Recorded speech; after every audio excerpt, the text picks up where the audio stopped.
খামেনির মৃত্যুর ৪ মাসেরও বেশি সময় পর ৯ জুলাই তাঁর দাফনের প্রস্তুতি নিচ্ছে Tehran.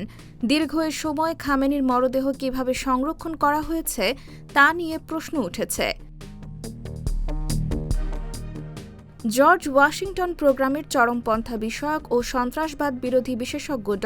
Mohammad Omar Fox news ডিজিটালকে বলেন, মরদেহ রাসায়নিকভাবে সংরক্ষণ নয়, বরং শীতলীকরণ ব্যবস্থায় রাখা হয়েছে বলেই প্রায় নিশ্চিত।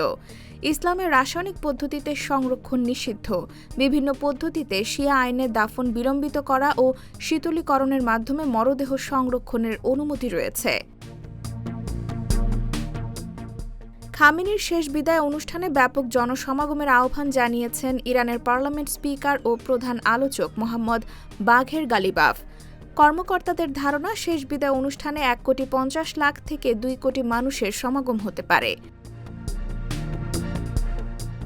এদিকে সর্বোচ্চ নেতা আয়াতুল্লাহ আলী খামেনির রাষ্ট্রীয় শেষ বিদায় অনুষ্ঠানকে সামনে রেখে যুক্তরাষ্ট্র ও ইসরায়েলকে যেকোনো ধরনের হামলা থেকে বিরত থাকার হুঁশিয়ারি দিয়েছে ইরান। ব্রিটিশ বার্তা সংস্থা রয়টার্স এ খবর জানিয়েছে।